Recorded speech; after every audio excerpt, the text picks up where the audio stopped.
একজন ভক্ত, মনিরামপুরের ভক্ত মাস্টারমশাই যখন উনি লিখছেন, উনি নামটা জানেন না, তাই তিনি বলছেন মনিরামপুরের ভক্ত। তো ওটা প্রশ্ন করছে, আজ্ঞা গুরুর কি প্রয়োজন? গুরু কি প্রয়োজন? এই একটা প্রশ্ন প্রায় সকলেই করে থাকেন যখনই হয়, যে গুরুর কি প্রয়োজন, আমি ভগবানকে ডাকবো, গুরুর সঙ্গে কি সম্পর্ক? আর এই প্রয়োজন, এই জিজ্ঞাসাটার কারণও একটা আছে। তার কারণ এই গুরু হতে গিয়ে প্রচুর লোক, তারা সত্যিকারের গুরু নন, তারা নিজেরা ভগবান সম্পর্কে জানেন না, ওইটাকে একটা ব্যবসায়ের পর্যায়ে নামিয়ে দেন। আর তার জন্যে মানুষ ঠকে ঠকে ঠকে ওটা সন্দেহ হয়ে গেছে যে তাহলে ওটা কি প্রয়োজন আছে, ওটা না হলেই বা কি অসুবিধে। সেই কারণেই এই প্রশ্নটা উঠেছে। প্রত্যেকটার পেছনে একটা সামাজিক কারণও তো থাকে। তো সামাজিক, অর্থনৈতিক নানান কারণের জন্যে নানান কিছু ঘটতে থাকে। তো ওই গুরু যিনি, তিনি কি করেন, তো সেই কারণটা আমরা আগের বারে ব্যাখ্যা করেছিলাম। এখন ওই ঠাকুরের কথাটি দিয়ে বলি, শুধু অনেকের প্রয়োজন আছে। ঠাকুর কিন্তু অসাধারণ, মানে একবার বললেন হ্যাঁ গুরুর প্রয়োজন আছে, এরকম বললেন না। কারো কারো প্রয়োজন নাও থাকতে পারে, কিন্তু অনেকের প্রয়োজন আছে, বেশিরভাগেরই প্রয়োজন আছে। আর তারপরে হচ্ছে কিছু কিছু আছে, যেমন ভগবান শ্রীরামকৃষ্ণ স্বয়ং তিনি গুরুকরণ করছেন ওই পদ্ধতিটাকে সম্মান করবার জন্য। তার গুরুর প্রয়োজন ছিল না, তার গুরুদের তিনি ঠিক ঠিক করে দিচ্ছিলেন। তার গুরুদের মধ্যে যে সমস্ত ছোটখাটো ভুল ত্রুটি ছিল, সেগুলো তিনি ঠিক করে দিচ্ছেন। এক একটা ভাব নিয়ে, এক একটা দর্শন নিয়ে আমরা তো চলি। তো ওই গুরু যখন করতে যাচ্ছেন, তখন দেখা যাচ্ছে যে বলছেন যে বেদান্তের পথে চলতে হবে। গুরু তিনি বলছেন বেদান্তের পথে। তো এই বেদান্তের পথে চলা অন্য পথগুলোকে তিনি ডিনাউন্স করছেন। না না, ওইসব কিছু করতে হবে না, ওদিকে একদম করবে না, শুধু এইটা করো, ইত্যাদি ইত্যাদি। যেমন শ্রী রামানুজাচার্যের যিনি গুরু, তিনি অদ্বৈত বেদান্তি। আর রামানুজাচার্য থেকে একটু ভক্তি ভাব দেখাচ্ছেন, কিন্তু প্রচন্ড রেগে, না তুমি সব করবে না। এবং কিছু কিছু শব্দ ব্যবহার করছেন যাতে করে অপমানজনক শব্দ ভগবান সম্পর্কে।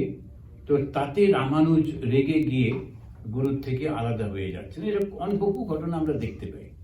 কারণ সেজন্য গুরুর প্রয়োজন আছে, সেটা তো বটেই, কিন্তু গুরুকেও গুরুর মতো হতে হবে। তাহা না হলে ওই ওই প্রয়োজনটা অপ্রয়োজন হয়ে পড়ে এবং বিকৃত হয়ে পড়ে।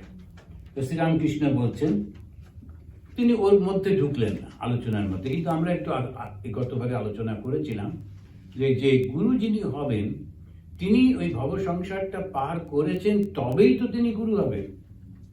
তীর্ণা স্বয়ং ভীম ভবার নব, যেমন আমাদের শঙ্করাচার্য বলছেন যে সে নিজে পার হয়ে গেছে, তারপরে তো সে পথ দেখাবে। নিজে পথ দেখে না, জানে না, সে কি করে পথ পাবে? সেজন্য তখন বলছেন যে অন্ধে গুরু অন্ধে চেলা দোনত নরক মে ঠেললাম ঠেলা, কবির বলছেন। এটা আবার উপনিষদে বলছেন, অবিদ্যয়া অন্তরে বর্তমানা দণ্ডম্যমানা পরিয়ন্তি মোড়া অন্ধনৈব নিয়মানা যথান্দা। এবং যে নিজে জানে না, সে কেমন করে ওটা করতে পারে? ওটা তো সম্ভব না। আমি যখন 11-এ উঠেছি, স্বামী বিবেকানন্দর বই পড়তাম, পড়ে প্রচণ্ড উৎসাহ হলো যে একটু সকলকে শিক্ষা দিতে হবে, শিক্ষা। তো আমি বেরিয়ে পড়লাম সবাইকে শিক্ষা দেওয়ার জন্যে। তো ওই কাছাকাছি একটু গরিবদের জায়গা ছিল, সেখানে গিয়ে একজনকে ধরলাম যে তোমার ছেলে মেয়েকে পড়াবো। তো সে বললো আচ্ছা বেশ, রাজি হলো।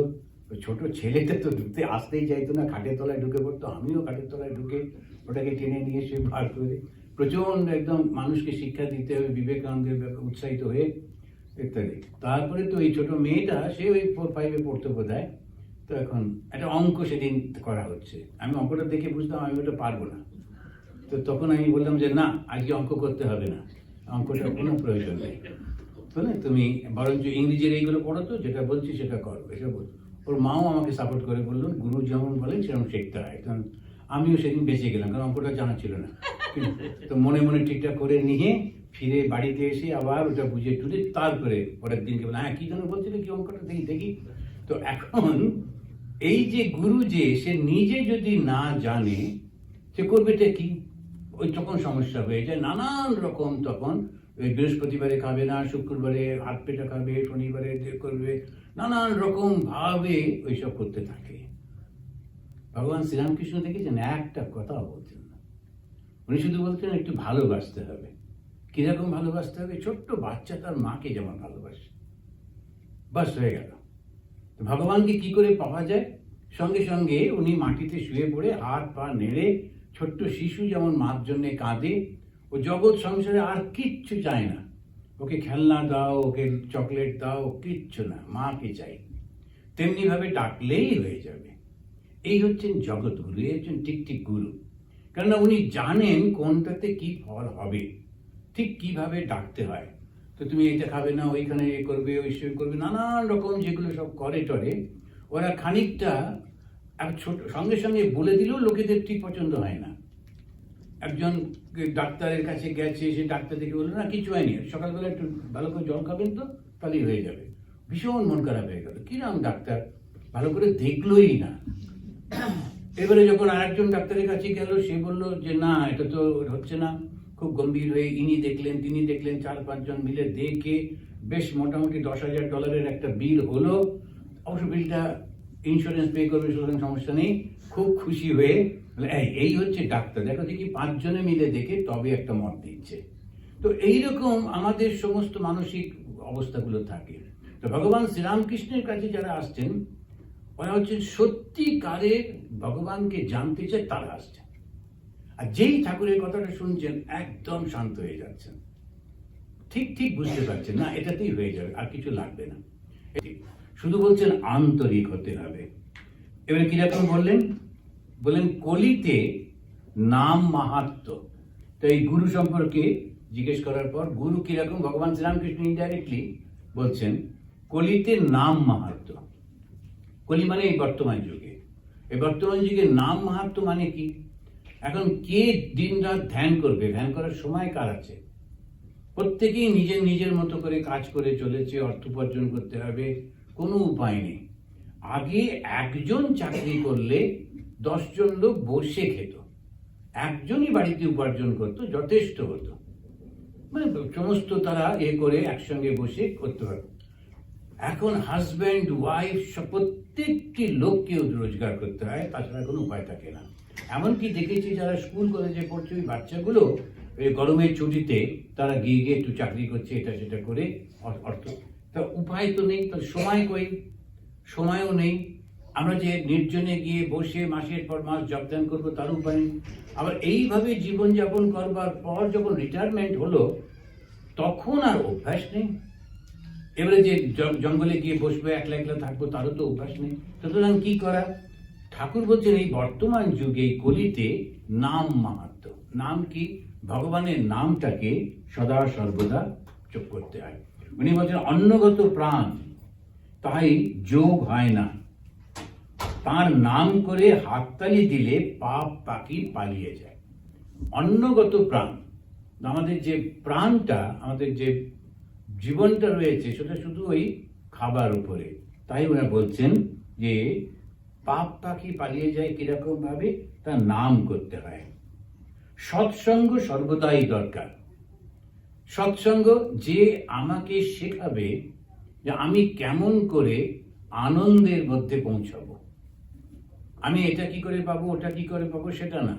সৎসঙ্গ সেটা শুধু বলবে যে আমি আনন্দে কি করে পৌঁছাবো।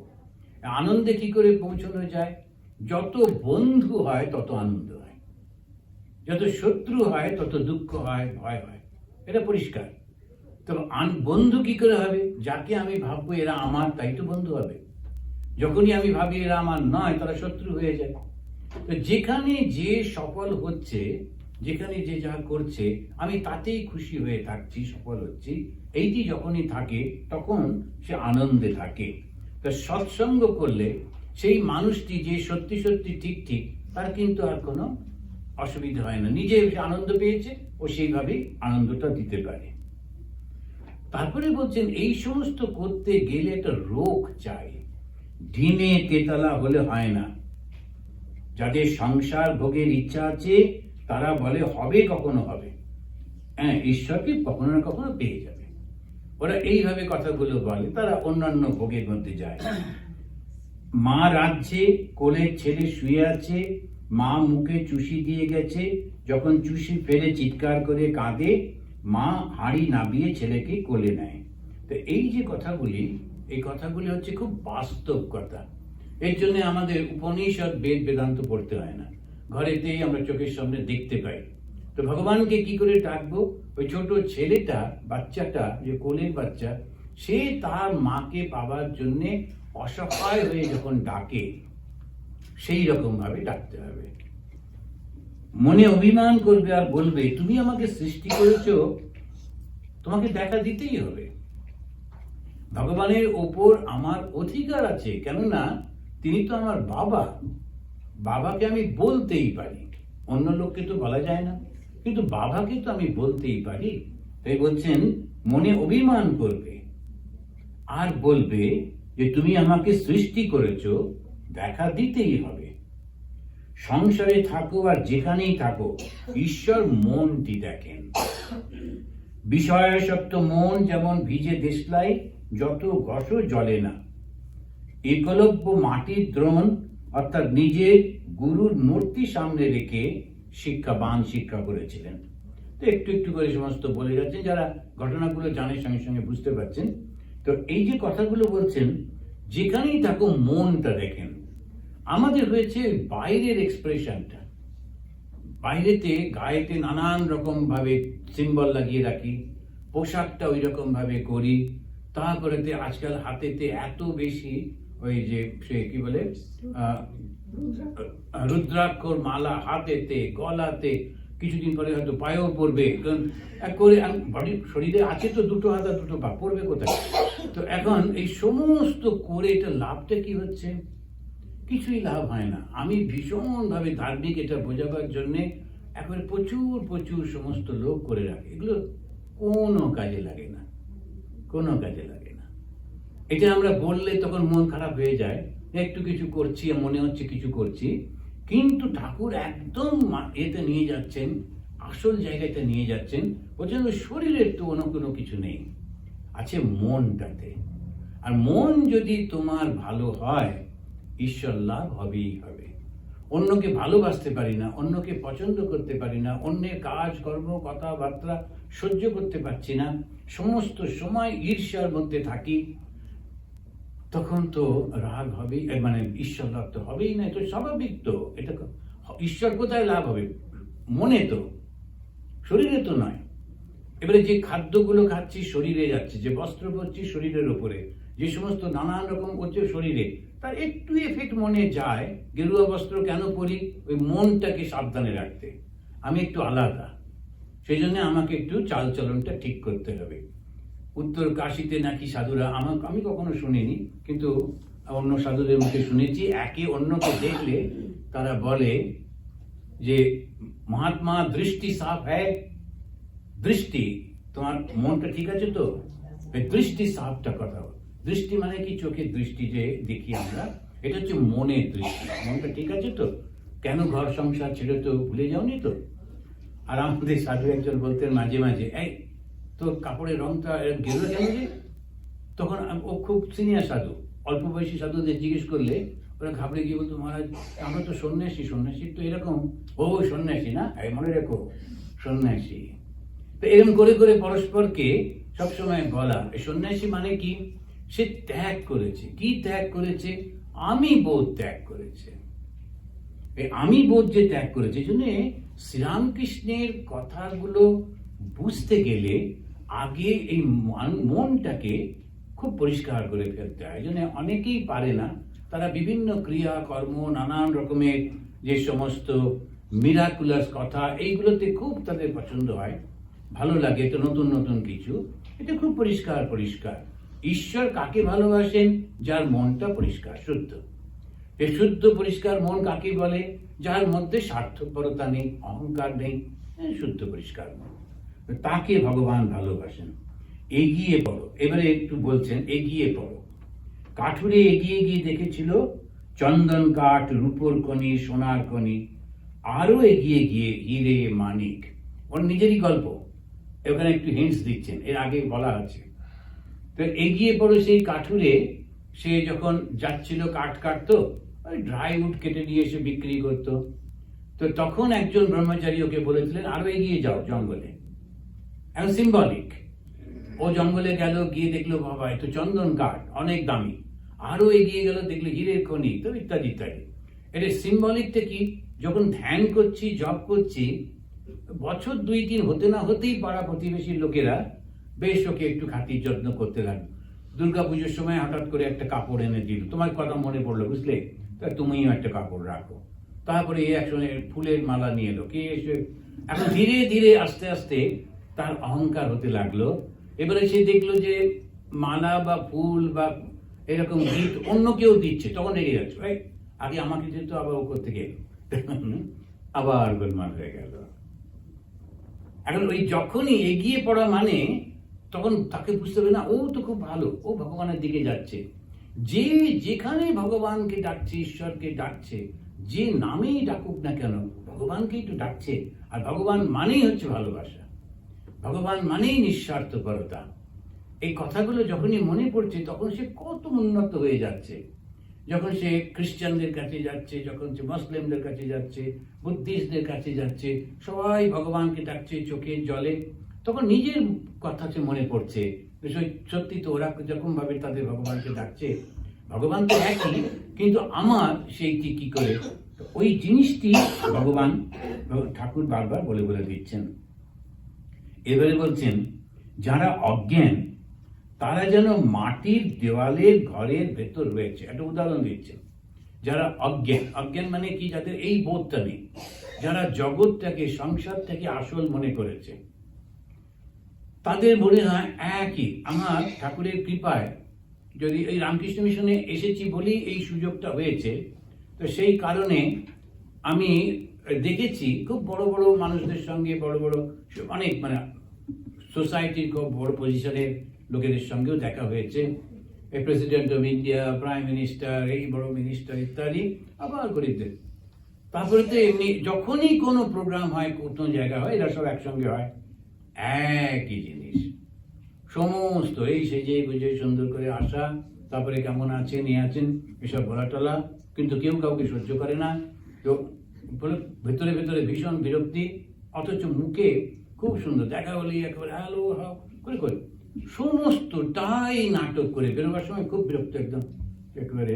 এখন কি মানুষগুলো কিরকম নাটক করে সারা জীবনটাই চলেছে, যেটাই বলছে সেটা কিন্তু ওর মনের মধ্যে নেই, আর যেটা মনের মধ্যে আছে সেটা প্রকাশ করতে পারছে না। কি অসম্ভব একটা অবস্থা। আর সারাক্ষণ এই পরিষ্কার পরিচ্ছন্ন ভাবে থাকা, গড়গড় করে না, বা কি যে লাভ হচ্ছে কিছুই বোঝা যায় না। আমি ওইগুলোর মধ্যে দেখে দেখে আমার মনে হচ্ছে ঠাকুর বলছেন মন, এর নাম হচ্ছে রূপোর গড়গড়ায় তামাক খাওয়া। এই জীবনে এইসব আর তো কিছু নেই, একদম হাইয়েস্ট ওই পজিশন গুলোই তো, সে তারপরে আর কি আছে সমাজে। তো ঠাকুরের এই কথাটা, ওরা ওই মাটির দেওয়ালের মধ্যে রয়েছে, সেই জন্য ভেতরটাও অন্ধকার, বাইরেটাও দেখতে পাচ্ছে না। আবার যারা একটু কাঁচের ঘরের মধ্যে হয়েছে, একটু জ্ঞান লাভ হয়েছে, তারা ঘরেরটাও দেখতে পায়, আবার বাইরেটাও দেখতে পায়, আর ওই ভেতরের জিনিসও দেখতে পায়, বাইরের জিনিসও দেখতে পায়। এরপরে এটা সব থেকে হিন্দু ধর্মের আসল রূপ কথাটা বলছেন, এক বই আর কিছু নেই, সেই পরব্রহ্ম আমি যতক্ষণ রেখে দেন ততক্ষণ দেখান যে আদ্যাশক্তি রূপে সৃষ্টি স্থিতি প্রলয় করছেন। যতক্ষণ আমি রেখে দেন, এটা একটা, এই জিনিসটি যারা ফিলোসফি পড়ে, দর্শন পড়ে, ওরা বুঝতে পারবে, যারা সাধন ভজন করেন তারা বুঝতে পারবেন। আমি হচ্ছে সর্বব্যাপী এই পরম ব্রহ্ম, পরব্রহ্ম বললেন।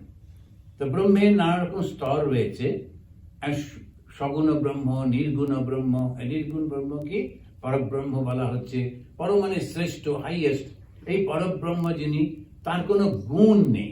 তো শুনলে মনে হয় বাবা এর কোনো গুণ নেই, তো আমরা অনেক সময় বলবো যে নির্গুণ। নির্গুণ মানে কিন্তু ওর মধ্যে সত্য, রজতম এই 3টি গুণ নেই। এই 3টে গুণ থাকা মানে নানান রকমের ঢেউ উঠবে, এগুলো ফিলোসফির যে কথাগুলো।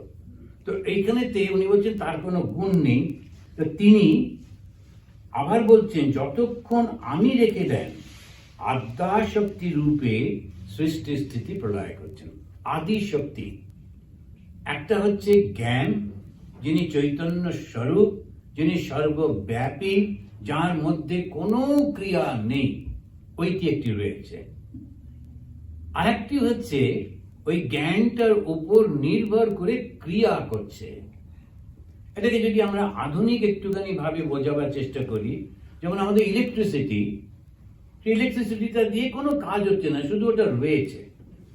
এবারে আমরা যেই তাতে প্লাগ ইন করলাম, করে আমি লাইট জ্বালালাম, মাইক্রোফোন চালালাম, কম্পিউটার চালালাম, ফ্যান চালালাম, তো ওই ইলেকট্রিসিটিটা তখন বিভিন্ন রূপে বিভিন্ন শক্তির ক্রিয়াতে, ওইটাকে বলছে শক্তি, আদ্যা শক্তি। মা কালী হচ্ছেন সেই রূপটি, মা কালী হচ্ছেন সেই যিনি ওই শক্তিটা প্রকাশ করছেন, আর শিব হচ্ছেন ওই পরব্রহ্ম। সেই জন্য যারা শাক্ত তারা এইভাবে নেন, এই শিব তিনি শুয়ে আছেন আর তিনি সাদা, তার মধ্যে সত্যগুণের প্রকাশ হয়েছে, তিনি চোখটা খুলেছেন, অর্থাৎ সৃষ্টি চাইছেন, দেখতে চাইছেন, আর তার শক্তিতে যখন ক্রিয়া হচ্ছে তাকে আমরা মাতৃরূপে দর্শন করলাম। এবং সেই মায়ের তখন কালো আর লাল এই রংটা একটু বেশি, সাদাও রয়েছে। কালো আর রংটা বেশি কেন? কেননা তিনি তখন ওই ক্রিয়া করছেন, রজ তম এই সমস্ত গুলো আসছে, আর তার মধ্যে কালো রংটাকে বলা হচ্ছে যে তাকে আমরা জানি না বলে ওই রকম ইত্যাদি ইত্যাদি। এখন শিব আলাদা, মা কালী আলাদা? একই তো, দুটোই একইভাবে চলে। তো যখন পরব্রহ্ম, তখন তিনি কোনো কিছু করছেন না, তখন ইলেকট্রিসিটি রয়েছে কিন্তু কোনো ক্রিয়া নেই। যেই প্লাগ করা হলো, যেই বিভিন্ন দিকে তাকে পাঠানো হলো, বিভিন্ন রূপে ক্রিয়া করছে। এমনকি আলোটা ক্রিয়া করছে, পাখাটা ক্রিয়া করছে, মাইক্রোফোন ক্রিয়া করছে। অবশ্য আলাদা আলাদা করলে তাই তো। সেজন্য বলা হলো ব্রহ্মা, বিষ্ণু, মহেশ্বর, এবার ইন্দ্র, বরুণ, রুদ্র। আবার যখন সব কিছু আসলে কি ওই ইলেকট্রিসিটি, পরব্রহ্ম। এই হচ্ছে হিন্দু ধর্ম। হিন্দু ধর্মে হচ্ছে এক, অদ্বিতীয়, তার দুই নেই।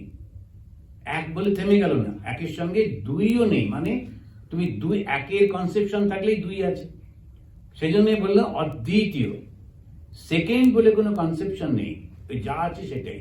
তো ওই হচ্ছেন পরব্রহ্ম। যিনি ব্রহ্ম তিনি আদ্যা শক্তি। এটা একটা রেভলিউশনারি স্টেটমেন্ট।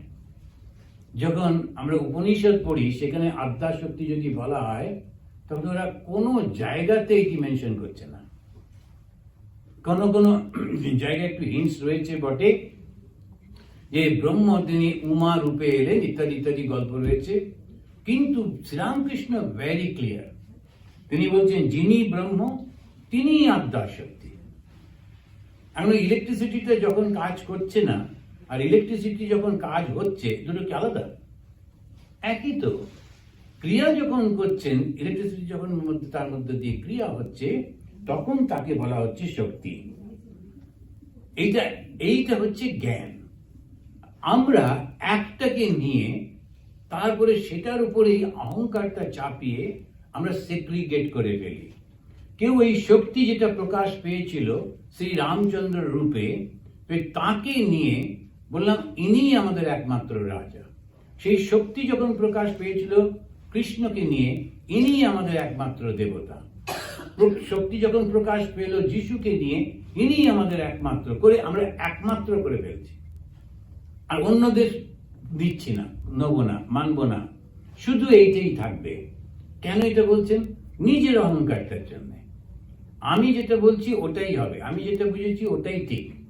এর সঙ্গে ধর্মের কোনো সম্পর্ক নেই, ফিলোসফিরও কোনো সম্পর্ক নেই। ওটা আমি নিজে জোর করে করছি, কারণ এই মুহূর্তে আমার এই ক্ষমতাটা রয়েছে, লোককে ভয় দেখাবো, যা বলবো সেটা শোনো, ইত্যাদি ইত্যাদি। শ্রীরামকৃষ্ণ বললেন যিনি ব্রহ্ম তিনি আদ্যা শক্তি। এমনি এখানে পড়ে মনে হচ্ছে যেন কিছুই না, কিন্তু যারা ফিলোসফি নিয়ে চর্চা করেন, দর্শনে, তাদের কাছে এটা একটা বিশাল ব্যাপার। যে কেমন করে আদ্যাশক্তি আর ব্রহ্ম এক হয়। তো পরব্রহ্মের সঙ্গে আদ্যাশক্তির কি সম্পর্ক? কিন্তু শ্রীরামকৃষ্ণ পরিষ্কার বুঝিয়ে দিচ্ছেন একই। সে যেমন সাপকে দিয়ে বলতে গিয়ে বলছেন, সাপ যখন চুপ করে কুণ্ডলী পাকিয়ে রয়েছে তখনও সাপ, আবার যখন এঁকে বেঁকে চলছে তার শক্তির প্রকাশ হচ্ছে তখনও সাপ। এই দুটোর অবস্থাটা তিনি বারবার বোঝাচ্ছেন। আজকে এই পর্যন্ত থাকুক। আবার বেদান্তের মত আর পুরাণের মত ঠাকুর আলোচনা করছেন, আমরা পরের দিন সে আমরা ঠাকুরকে প্রণাম করে শেষ করব। আমার সঙ্গে সঙ্গে বলুন, নিরঞ্জনম নিত্যম অনন্ত রূপম ভক্তানুকম্পা ধৃত বিগ্রহম বৈ ঈশাবতারম পরমেশমিড্যম তম রামকৃষ্ণম শিরসা নমামঃ। ওম শান্তি শান্তি শান্তি। হরি ওম তৎসৎ। শ্রীরামকৃষ্ণ অর্পণমস্তু।